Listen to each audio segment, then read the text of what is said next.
Abençoados com todas as bênçãos, graça e paz. Receba que hoje já é nosso melhor dia. Seja bem-vindo mais uma vez a mais uma explanação aqui do Evangelho da Graça de Deus. Seja bem-vindo você, toda a tua casa. Receba que tudo está bem na sua vida. Receba que hoje já é um bom dia. Receba que tudo está bem de acordo com a vontade do nosso Pai, de acordo com a vontade do nosso Criador. Porque o Evangelho diz que todas as coisas colaboram para o nosso bem, porque nós amamos ao Senhor. O Evangelho deixa bem claro essa expressão. Seja bem-vindo mais uma vez. Vamos aqui estar falando a respeito de um assunto bem polêmico, bem complexo, bem difícil de se explicar.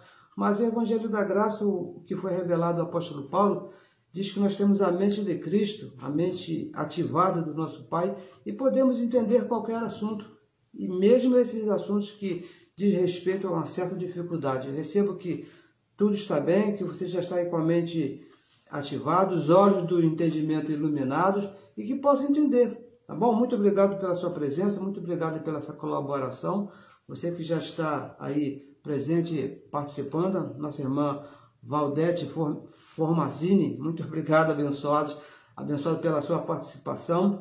Peço aos santos que estiverem nos ouvindo, que estejam participando dessa transmissão, se for possível, compartilhe a mensagem, passe para os seus grupos, para os seus amigos, para que também neles desperte esse entendimento, para que neles sejam também os olhos iluminados do entendimento, porque na verdade, abençoados, nós somos filhos tanto quanto eles. A diferença é que a nós, o nosso Pai, nos deu esse entendimento, iluminou nossos olhos, e que a eles também pode iluminar, desde que eles ouçam o Evangelho da Graça de Deus. Vamos aqui falar a respeito de um tema chamado 666, uma linguagem de figura. Uma linguagem de figura, não é nada literal, não é isso? Que é tratado aqui pelo apóstolo João. Mas primeiro, como nós já te pedimos, compartilhe a mensagem e, se for possível, e se você também não é inscrito, se inscreva no nosso canal ali do YouTube, para que essa palavra corra e seja glorificada. Se você já é inscrito, muito obrigado pela sua confiança, muito obrigado pela sua participação. Acione o sino aí de notificações, faça tudo o que for possível para que a palavra corra e seja glorificada. Isso é muito importante, Bessa, muito importante, tá bom? Então vamos aqui dar início ao nosso tema, ao nosso assunto, que diz 666, uma linguagem de figura. E veja, abençoados, que é um assunto que causa medo, esse assunto quando nós tratamos, não é isso?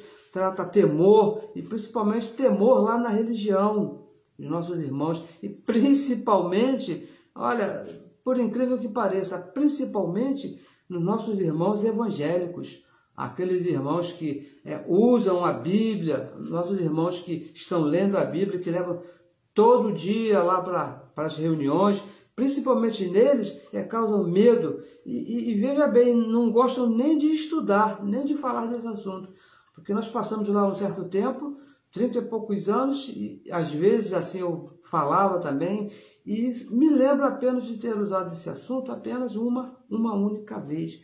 Um assunto que não é tratado aí pelo Evangelho da Graça, 666. O apóstolo Paulo, ele não comenta nada a respeito desse assunto. Então se torna bem difícil para nós aqui falarmos só a respeito desse assunto. Porque o apóstolo Paulo, por exemplo, ele não trata também com o inferno. O apóstolo Paulo, o Evangelho da Graça, não trata com o inferno, não trata com 666, negócio de lago de enxofre. Esses assuntos não são tratados pelo nosso apóstolo. 666 é um vocabulário de João, lá dos judeus. Esse que você precisa entender. 666 é um vocabulário usado pelos nossos irmãos lá do primeiro século, não dos gentios. Isso não foi escrito para nós, nós que estamos aqui depois da cruz. O nosso vocabulário, abençoados, é outro. O nosso vocabulário é o vocabulário da graça de Deus. O Evangelho dado ao apóstolo Paulo. O Evangelho da nossa salvação. É esse o assunto que nos trata. Quando nós conversamos, Nós tratamos, conversamos usando o vocabulário da graça. Você é um abençoado, você é santo, você é perfeito, o seu nome está escrito no livro da vida desde antes da fundação do mundo. E nada pode te separar de Cristo, porque foi Ele que se juntou a nós, foi Ele que pagou o preço. Esse que é o nosso vocabulário, é desses assuntos que nós tratamos, é desses assuntos que nós cuidamos. 666 é um assunto lá da lei de Moisés, lá da circuncisão, tratado lá pelo apóstolo João e os demais irmãos do primeiro século. Mas vamos ver aqui algumas coisas que nos fazem chegar a essa conclusão, não é isso? 666, uma linguagem de figura. Romanos, vamos começar aqui na carta que o nosso apóstolo, o apóstolo dos gentios, Paulo escreveu à igreja de Roma, no capítulo 8, vamos começar aqui no verso 15, por favor, fique até o final, entenda para você poder pelo menos começar a entender, que desperte em você aí uma fagulha de dúvida e te faça entender quem é você, entender esse assunto tão polêmico, que diz assim, Romanos 8,15, diz assim, ó, porque não recebestes o espírito de escravidão. O apóstolo Paulo escreveu da igreja de Roma. E preste bem atenção aqui, abençoados, que é espírito com E minúsculo. É um comportamento, é uma doutrina, é um ensino, mas o ensino é de escravo, de servo. Porque ele fala, não recebestes o ensino, a doutrina de escravidão. Não, não é isso não. Escrevendo aos Gálatas, capítulo 5, verso 1, ele diz que foi para a liberdade que Cristo nos libertou. E veja bem que ele está escrevendo aqui para aqueles irmãos que viveram lá o pacto do medo, o pacto lá de terror, antes da cruz.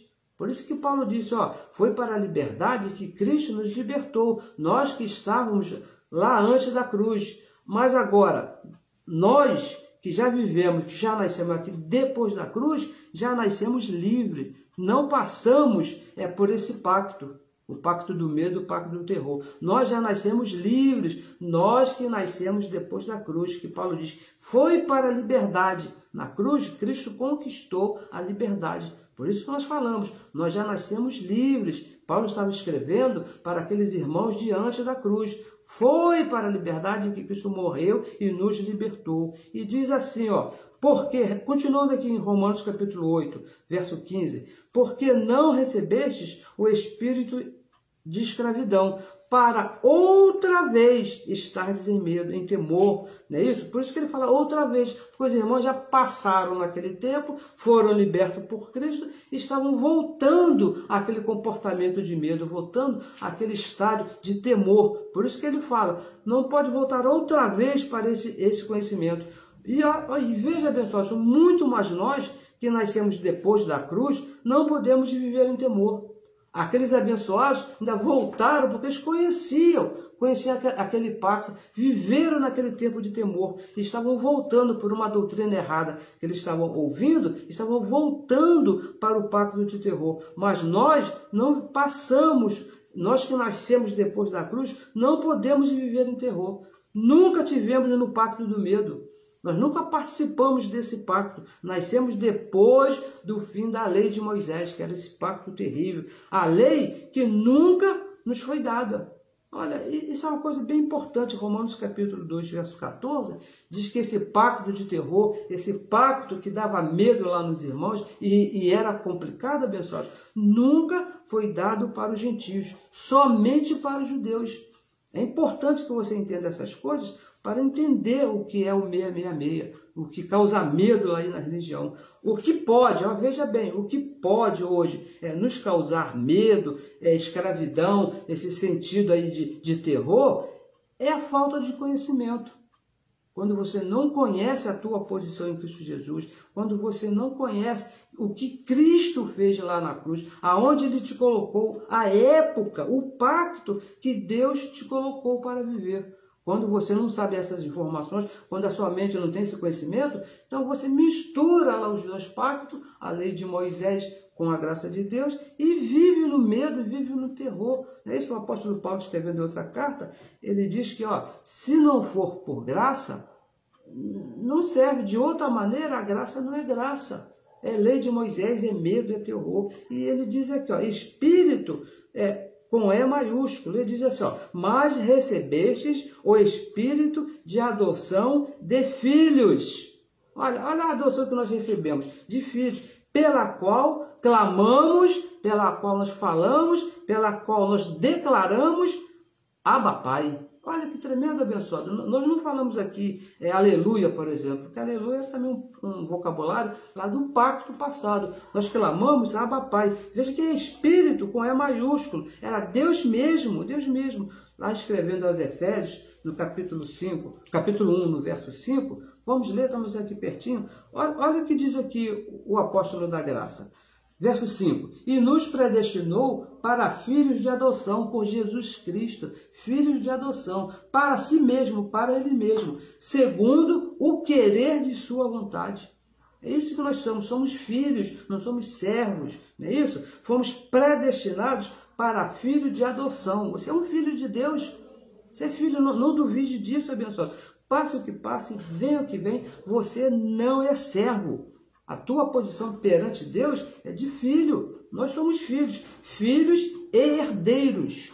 Porque se é filho, logo é um herdeiro. E clamamos, falamos, Pai. O nosso vocabulário diante de Deus, quando nós queremos falar com Deus, quando nós conversamos com Deus nas nossas orações, nas nossas declarações, nós tratamos por esse nome, por essa direção. Pai, aqui está o teu filho. Pai, não é isso? Não falamos de outra maneira. Falamos Abba Pai, porque somos filhos. O medo, abençoado, o medo, esse espírito de escravidão, ele vem pela falta de conhecimento. É o que traz, abençoado, é o que traz aí o medo, que traz aí a desconfiança. Será que eu estou salvo? Será que eu vou para o inferno? Será que o que será de mim quando sair desse corpo, quando eu morrer? É a falta de conhecimento. Gálatas capítulo 4, verso 1, olha o que ele diz. Ó. Digo, pois, que todo o tempo que o herdeiro, ou seja, o filho, não é isso? É menino, em nada difere do servo. Quando o filho não tem conhecimento, ele não tem nenhuma diferença do escravo e do servo, por causa desse medo, por causa dessa falta de conhecimento. Ainda que seja senhor de tudo, ainda que seja herdeiro, ainda que seja dono, participante de toda herança, mas ele não tem conhecimento, então vive nesse temor. Enquanto não conhece, é servo, se comporta como servo. Um comportamento de escravidão e de medo, por falta de conhecimento. A igreja atual, o que nós vivemos hoje aqui no mundo de um modo geral, por não ter o conhecimento do Evangelho da Graça, não conhece o Evangelho da incircuncisão, vive como servos e com medo de tudo. Você vê as orações quando nós participávamos lá da religião. Senhor, aqui está o seu servo, está te pedindo, está te clamando. Uma postura diante do Pai, como servo de medo, assim, aterrorizado, achando que a qualquer momento Deus pode te castigar, porque você é um servo. Não, abençoado, você é um filho. Por quê? Porque o Evangelho diz que nós recebemos. Olha, nos foi imputado o espírito de conhecimento e de poder. Em nós foi colocado esse conhecimento. Aqui na carta que Paulo escreveu aos Gálatas, no capítulo 1, no verso 17 e no verso 18, ele fala assim, ó, vamos ler aqui, ó, 17 e 18, diz, para que o Deus de nosso Senhor Jesus Cristo, o Pai da glória, não é isso? Vos dê em seu conhecimento o espírito de sabedoria e revelação. Foi esse o espírito que ele nos deu, espírito de conhecimento e sabedoria. Mas, veja bem, esse espírito já está em nós, aqui na nossa mente, no nosso espírito. Mas é necessário você ouvir o Evangelho da Graça. É necessário você ouvir, porque lá em Romanos capítulo 10, verso 17, diz que o conhecimento, o entendimento vem pelo ouvir. Você tem que ouvir, porque, olha, uma coisa muito séria que nós vamos falar aqui. A nossa doutrina, a doutrina de filho hoje, depois da cruz, não é a Bíblia toda. Não é a Bíblia toda. A Bíblia toda é para o nosso conhecimento. Agora, a nossa doutrina é a graça de Deus. Porque se a Bíblia toda fosse para a nossa doutrina, toda a Bíblia, de Gênesis a Apocalipse, fosse nossa doutrina, eu teria que circuncidar meu filho, Eu teria que, naqueles dias que a minha esposa está naqueles dias que você sabe, eu teria que afastar ela da minha casa. O meu filho, se fosse muito rebelde, eu teria que entregar ele para os governantes, porque tudo está na Bíblia. Tudo está na Bíblia. Por que os nossos irmãos que não têm conhecimento estão dando os dízimos, aí entregando para os lugares chamados igreja? Estão com medo do diabo, estão com medo disso, daquilo, porque falta de conhecimento. Estão usando toda a Bíblia como doutrina. E não é. A nossa doutrina é o Evangelho da Graça. E onde que nós encontramos o Evangelho da Graça? Dentro da Bíblia, de Romanos até Hebreus. É onde está a sabedoria, a revelação de Deus, abençoado. Exatamente aqui, de Romanos até Hebreus. Se você quer viver uma postura de filho, você tem que entender de Romanos até Hebreus. Deixar de ser menino e perder o medo. Porque a Bíblia toda, se você seguir aquela Bíblia toda, você vai viver um tempo aí de medo. Porque veja bem, algo que causa medo, terror na igreja, atualmente, hoje, é o número 666. E está na Bíblia, né? Esse número está na Bíblia. E causa um medo, um terror em toda a igreja, que foi escrito pelo apóstolo João lá no Apocalipse. 666, está na Bíblia. Escrito com uma figura de linguagem.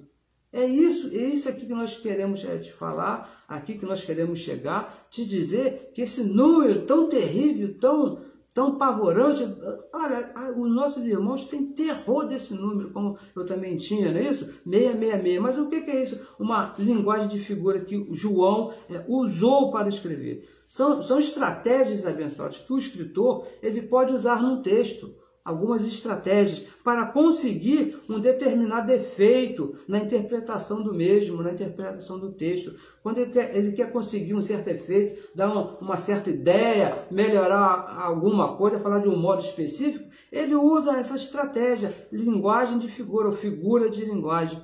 Lá em Apocalipse, nesse capítulo 13, do verso 16 até o 18, que nós vamos aqui estar lendo, fala a esse respeito. Mas antes, deixa aqui te falar. Antes de falar diretamente nesse assunto, vamos aqui entender algumas coisas a respeito desse livro tão temido chamado Apocalipse.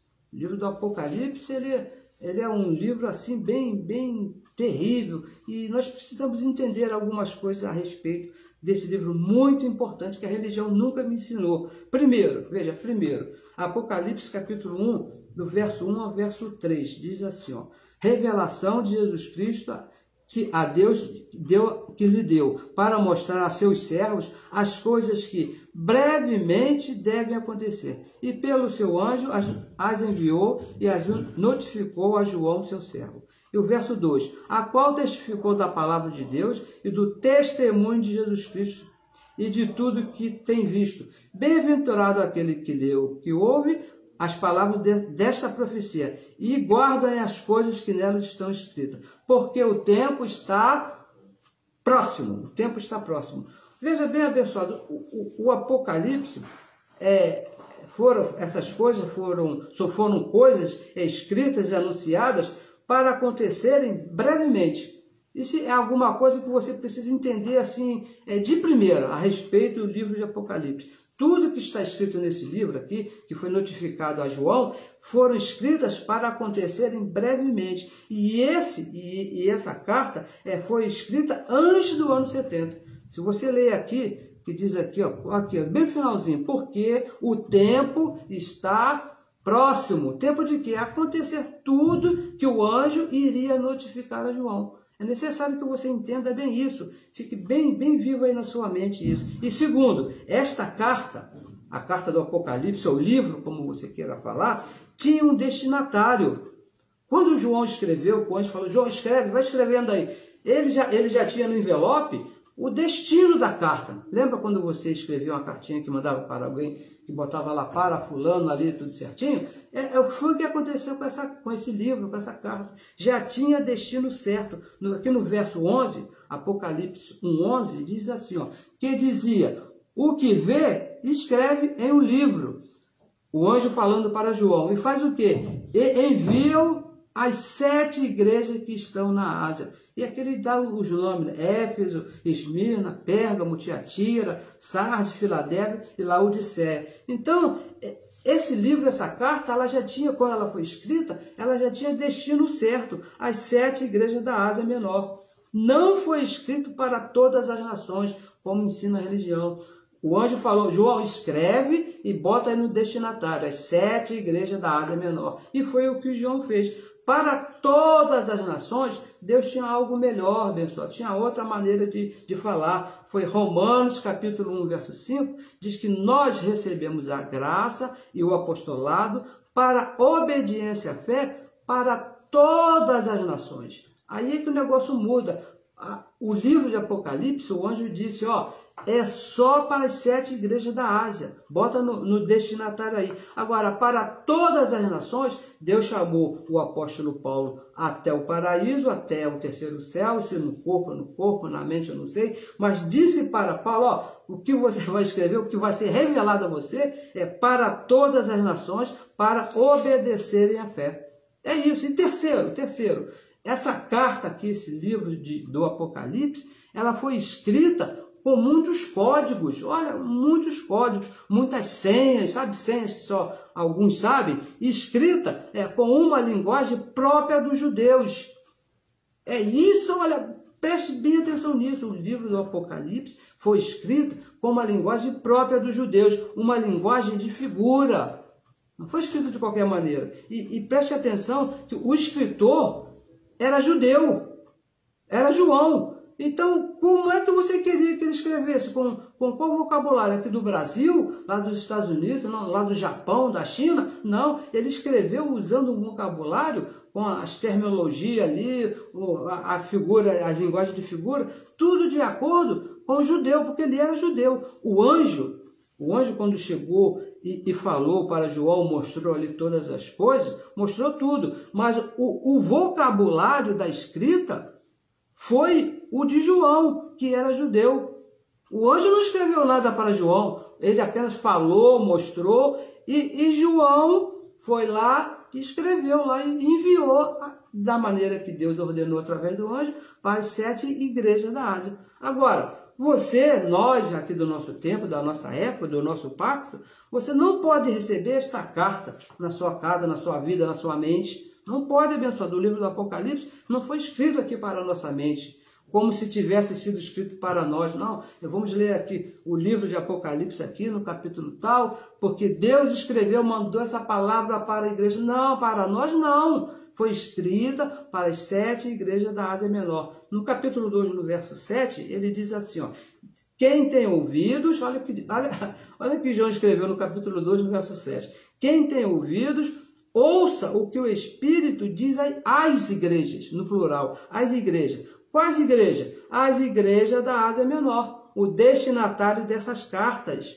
E o apóstolo Paulo estava explicando aos nossos irmãos os últimos dias, os últimos acontecimentos que brevemente estariam acontecendo ali em Jerusalém, ali em Israel, a destruição do templo, os sinais da vinda de Jesus e o final do mundo, que era a lei de Moisés. Foi isso que João escreveu para os nossos irmãos, amando de Deus. Um juízo, uma correção de Deus que viria sobre Israel, que viria sobre Jerusalém. O mesmo juízo que Jesus falou ali em Mateus, no capítulo 24, no versículo 34 e 36. Nós já lemos aqui, né, bastante vezes, bastante em outras oportunidades, mas vamos ler aqui mais uma vez, porque é um assunto muito complexo, muito difícil, e está preso na mente de muitos irmãos. Na minha mente ele ficou grudado aqui, selado, colado por mais de 30 anos, e eu tinha essas palavras, essas revelações aqui como verdadeiras para nós. Não estou esperando, vai acontecer. A mulher grávida que está sentada no monte, que vai vir o cavalo que vai passar cortando tudo. E olha, eu figurava aqui tudo na minha cabeça aqui de uma maneira terrível. Então, nós lemos aqui várias vezes, Mateus capítulo 24, no verso 34, ele diz assim, ó, em breve, aqui falando as mesmas coisas aqui que João falou aqui no Apocalipse. Depois você lê aqui o capítulo 24 todo, que diz, em verdade vos digo que não passará esta geração, a geração de Jesus, sem que todas essas coisas aconteçam, sem que o Apocalipse todo aconteça, a geração de Jesus. Ele falou no verso 35, o céu e a terra passarão para o futuro, mas as minhas palavras, de Jesus de Nazaré, não hão de passar. Tudo que ele falou seria naquela geração. E no verso 36 ele diz, mas daquele dia e hora, ninguém sabe. Com certeza ninguém sabia, porque um dia, uma geração tem vários dias, né? Isso poderia ser qualquer dia, mas tinha que ser daquela geração de Jesus, que ele falou, nem os anjos do céu, nem o Filho, mas unicamente o meu Pai. Mas aconteceu naquela geração, o dia ninguém sabia. O anjo abençoado, veja bem, ele não anunciou nada de novo para João. O que o anjo ali falou ali para João, João escreve aí as coisas que eu vou te mostrar, que eu vou te falar, não era nada de novo, tudo já tinha sido anunciado lá pelos profetas, lá Daniel, Jeremias, Isaías, todos aqueles profetas já haviam falado a respeito desses acontecimentos aqui do Apocalipse. Lá nas Escrituras está tudo registrado. E também o próprio Jesus de Nazaré, que nós lemos aqui. Depois você lê o capítulo 24 de Mateus, que você vai entender, você vai ver que são as mesmas coisas que estão escritas aqui por João, mas o João, ele usou uma linguagem de figura. E veja bem, João, o apóstolo João, por estar em exílio, estar preso, ele estava ameaçado lá pelos governantes da época, ele escreveu a carta do Apocalipse ali em códigos, usando muitas das vezes uma linguagem de figura. Por exemplo, você já deve ter ouvido o cavalo amarelo, o cavalo branco, as 7 taças que vão ser derramadas, a vinda de Jesus nas nuvens, e o mar de sangue, é tudo linguagem de figura, tudo linguagem que o apóstolo João ele usou para explicar o que realmente iria acontecer. Então vamos ver aqui no Apocalipse, veja aqui no capítulo, vamos ver agora o capítulo 13, o que ele realmente estava falando. É um assunto até rápido, abençoado, porque o Evangelho não trata desse assunto, assim como... aí nós temos aqui que estar procurando explicações e usando a mente de Cristo, comparando o restante da Bíblia com o Evangelho. O apóstolo Paulo diz lá em Romanos 2,16 que viria um dia que os nossos segredos aqui, as coisas que nós não entendíamos, seriam reveladas, mas com o Evangelho da graça. E é isso que nós estamos fazendo, não é isso? Então diz assim, Apocalipse capítulo 13, do verso 16 até o verso 18. E veja aí que é uma linguagem de figura, 13 e 16, que diz assim, e faz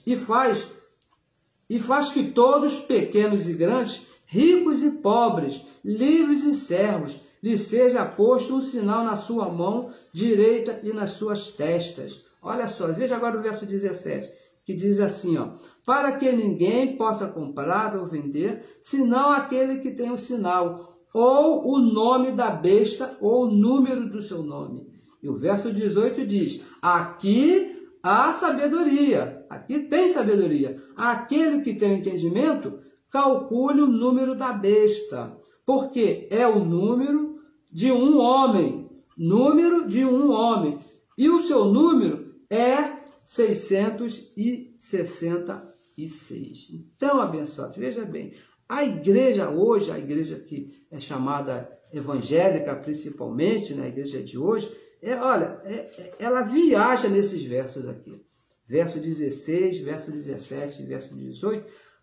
Olha, viaja, como diz aí um vocabulário aqui do Rio de Janeiro, né? Viaja na maionese. Porque é o chip, é o Pix, é o cartão de crédito, é o CPF, tudo que tenha número cabe aqui nesses versos 16, 17 e 18.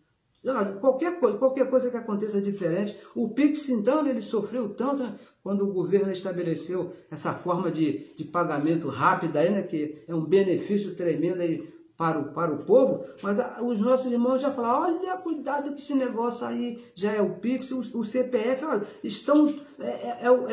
a besta que vai controlar todas as coisas, isso já é o número do 666, que já está disfarçado. Os nossos irmãos viajam nesse assunto aí do 66, nesses 3 versos aí. Porque no capítulo 13 aqui, depois de falar da besta do mar e depois de falar da besta da terra, no verso 16 e 17, então João fala de um número, não é isso? 666, o número da besta. Olha, João aqui falando aqui a respeito do número da besta. E no verso 18, nós gostaríamos de chamar aqui a tua atenção aqui para o verso 18, Apocalipse 13, verso 18. Vamos ler aqui mais uma vez. Aqui há sabedoria, no verso 18. Aquele que tem entendimento, olhos do entendimento iluminado, calcule o número da besta. Era um número a ser calculado, não era um número qualquer. Havia uma necessidade de cálculo. Você lembra quando você estava na escola? Eu detestava, sofria muito com aquelas fórmulas de equação do segundo grau que havia. Tinha que fazer um cálculo para se chegar a um número. É isso que o João está falando aqui. Calcule o número da besta, porque é o número, veja bem o que você está lendo, é o número de um homem, e o seu número é 666. O problema aqui é que João aqui, ele já deu o resultado da equação toda, mas não explicou, né, o desenvolvimento da equação. Ele disse, só deu o resultado aí da equação que tem que ser feita é 666, e não explicou nada, porque ele falou numa linguagem abençoada deles lá, não foi uma linguagem nossa. E veja bem que ele fala aqui, é o número de um homem, definindo, apontando para uma direção. João não estava aqui generalizando, olha, daqui para o futuro. Não, abençoado. Ele estava apontando o número da besta, 666, é o número de um homem, apontando para uma direção. Número para identificar o nome desse homem. O número desse homem era uma equação que tinha que ser feita, não é isso? Para chegar ao resultado, para se identificar 666, que era o número de alguém. João, abençoado, estava falando exatamente do imperador Nero, o número do seu nome. Era uma fórmula de linguagem que os judeus usavam, que pegava as letrinhas lá dos abençoados lá, uma para lá, outra para cá, e exatamente desse homem que João estava falando, dava 666, um homem que trouxe terror e pânico lá para os nossos irmãos lá, do imperador Nero. E veja, abençoado, João ali não poderia, preste bem atenção na situação do momento, João não poderia ali, de maneira nenhuma, citar o nome do imperador, falar assim claramente, olha, esse imperador, igual como é feito hoje aqui no Brasil, né? Acontece muito, né? Quando nós aqui, a população, não gosta aqui de uma situação de quem está governando, ele vai para a internet, vai para a televisão, nos jornais, faz outdoor, falar porque o governador, porque o presidente fulano, ele é ladrão, ele rouba, ele faz e acontece. João não poderia falar dessa maneira. Ainda cita o nome hoje, né? Hoje de maneira aí, abertamente se fala em nome da democracia, não é isso? Em nome do direito de resposta aí, mas João ele não podia falar isso, porque ele já estava preso. Já falamos aqui várias vezes, João estava exilado, João não estava com a família a passeio lá, passeando e parou, vamos aqui dar a minha opinião a respeito do governo. Não foi isso não, ele estava preso, ele não poderia acusar ninguém. João ali, ele usou uma linguagem de figura para identificar esse homem para as igrejas. Havia necessidade das igrejas da Ásia Menor entenderem que esse homem, o que ele estava fazendo. Mas João não podia falar assim, não, olha, é isso é esse. Não, ele teve que usar uma linguagem de figura. O anjo disse para ele quem era. Agora, ele teria que usar essa linguagem. Tinha que ser João, porque ele era conhecedor desse vocabulário. Ele era judeu, não é isso? E no verso 18, olha que coisa, que tremendo o verso 18, que me chamou bastante atenção. Ele fala assim, bem no comecinho, aqui há sabedoria. Olha, veja só, ele diz bem claramente, aqui há sabedoria. Então, veja, de onde é que veio essa sabedoria?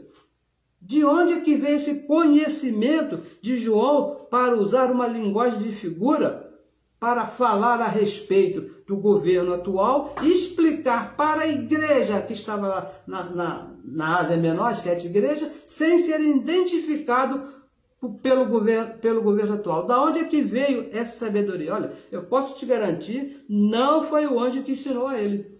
Não foi o anjo ali que ensinou a João a maneira de escrever. Olha, João, disfarça aí, né? Bota uma linguagem diferente, bota uns símbolos aí, porque o negócio está feio para o seu lado. Então, não, nada disso. O anjo chegou e deu o recado mandado por Deus. João, isso, escreve assim. E João pegou lá o que tinha que ser e explicou com uma linguagem de figura. Agora, da onde é que veio da onde é que veio esse conhecimento? Vamos ler aqui, ó. Vamos aqui, volte aqui a Deuteronômio, capítulo 6, e vamos ler aqui 3 versos, versos 6, 7 e 8. Ó, e só para te lembrar, João era judeu, João não era gentio, João era judeu, só para te lembrar.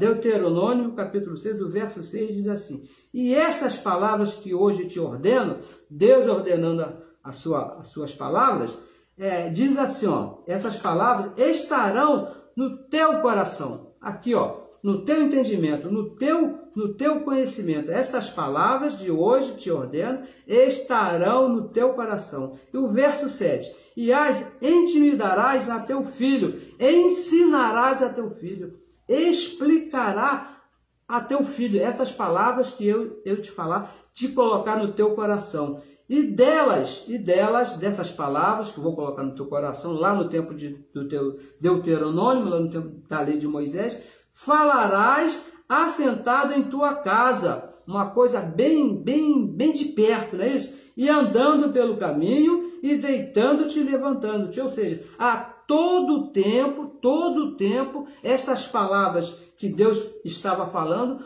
o povo ali teria que passar para os seus filhos, de pai para filho. E diz aqui no verso 8, também atarás por sinal na tua mão, um sinal que seria colocado na mão, e te serão por testeiras entre os teus olhos, um sinal que seria colocado também na testa. E as escreverás nos umbrais da tua casa e da tua porta. Então veja que o que Deus ensinou aqui ao povo lá de Israel, lá no começo, que eles deveriam passar de pai para filho, um conhecimento, uma educação na mente, que eles deveriam passar de pai para filho, é o mesmo falar de João. A mesma coisa que João escreveu aqui no Apocalipse. Uma linguagem que passou de pai para filho e chegou até João. Abençoado, João aqui não falou nada aqui de diferente. João aqui não explicou, criou ali uma linguagem diferente. João era judeu, ele tinha que usar, ele teve que usar, era só o único recurso que tinha. João não tinha internet, João não tinha WhatsApp, João não tinha ali o Facebook, não tinha Instagram, não tinha nada dessas coisas. O que ele tinha era um conhecimento, uma educação que ele recebeu de geração em geração, que veio lá desde lá dos antepassados, lá do tempo de Moisés, que Deus ordenou, que estaria na mente de todos os seus filhos, lá de todo judeu, iriam passando, e chegou até João. E João, usando esse vocabulário, escreveu para as 7 igrejas, identificando que o governo da época usava o número 66 para saber de quem que ele estava falando. Nada mais do que isso. Abençoados, olha, veja bem, nós somos filhos. Nós somos filhos. O Espírito que está em nós, que está aqui, que está bem escrito, é um Espírito de sabedoria e poder. É isso que diz o Evangelho da Graça. É isso que está revelado, que foi revelado ao apóstolo Paulo quando ele esteve lá no paraíso. Nós somos filhos, não somos servos. A nossa posição diante de Deus, aqui, ó, estamos aqui diante de Deus, nós somos filhos. Se fosse possível estar aqui face a face com Deus, seriam os filhos diante do Pai. Essa é a nossa posição dele. Um espírito de sabedoria e poder. Agora, basta você conhecer, ter conhecimento da sua posição em Cristo Jesus. Porque senão você vai se tornar um servo. Vamos aqui, ó, Timóteo, segunda carta de Timóteo. Estamos chegando aqui bem no finalzinho, no capítulo 1, no verso 7. Olha só o que ele diz. Timóteo, segunda carta que o apóstolo Paulo escreveu a Timóteo, no capítulo 1, no verso 7, diz assim, ó, porque Deus não nos deu, olha o que diz Paulo, não nos deu o espírito, o comportamento, a educação, aquela educação que está no nosso espírito, de temor, de medo. Não, abençoado, não foi esse o espírito, não é essa educação, não é essa a revelação do evangelho, um espírito de temor, mas de fortaleza, um espírito de fortaleza, de amor e de moderação. É esse o espírito que está em nós, não é espírito de temor. Nós estamos, é um pacto da graça. O pacto que nós estamos é o da graça, um pacto sem temor e guardados, nós estamos guardados pelo próprio Deus. Como é que você vai viver por aí com medo de uma besta, de um número que foi escrito lá no Apocalipse, lá para os nossos irmãos lá antepassados, lá do primeiro século? De que maneira? Porque se o Espírito que está em nós é um Espírito de poder e sabedoria, e o próprio Deus, né? O próprio Deus nos guarda. Estamos aqui, ó, aquele que se une ao Senhor, é um Espírito só com Ele, e não sabeis vós que sois o templo de Deus, que o Espírito de Deus, o próprio Deus habita em você? Por que você vai viver com medo de um número 666, que nem foi escrito para nós? 66 foi uma linguagem de figura usada por João, própria lá dos judeus, para revelar Nero para aquelas igrejas da Ásia Menor. Somente isso. O que passar disso, o que passar dessa explicação, abençoados, é fruto de uma falta de conhecimento da religião. Religião por não conhecer o Evangelho da Graça, então fica aí viajando, olha, e bota medo aqui, os lobos vorazes que estão aí no meio da igreja, aqueles que Paulo disse que se levantaria depois de sua morte, e usaram esse texto aqui que não tem uma explicação, mudaram lá o contexto, lá, só deixaram o resultado do cálculo, né? Que o João diz, ó, quem tem conhecimento, calcule o número da besta. Então os lobos pegaram esse cálculo, essa fórmula, mudaram tudo, mas manteram ali o resultado, falando que é 66, colocando terror na igreja. Pessoal, em nós está um espírito de amor, poder e moderação, o espírito do nosso Pai. O nosso Pai habita aqui no nosso espírito. Você não tem que ter medo de nada, abençoados, com todas as bênçãos. Então, abençoados, compartilhe a mensagem, se inscreva aí no nosso canal. Muito obrigado aí pela sua participação, muito obrigado aí por você estar me assistindo. Passe essa mensagem para os abençoados que você conheça, como nós falamos, né? Para que desperte neles uma fagulhazinha de dúvida. Será que esse doido está falando aí, tem alguma coisa? Olha, abençoado, e Deus vai usar essa fagulha e vai iluminar os olhos do entendimento e vai ser mais um filho livre dessa mentira, desse engano chamado religião, que está botando medo aonde existe um espírito de poder e de sabedoria. Abençoados com todas as bênçãos. Se possível também, se inscreva no nosso canal aí do YouTube, que é muito importante para que essa palavra corra e seja glorificada. Abençoados, uma excelente semana para todos. Recebo que já está tudo bem. Amanhã, Deus mesmo já está lá, já foi lá, né? Porque o amanhã também é dele, é o ontem, é hoje, amanhã é tudo dele. Ele já foi lá e já resolveu para você. Você basta apenas esperar que vamos chegar até lá no melhor dia da nossa vida. Abençoados com todas as bênçãos.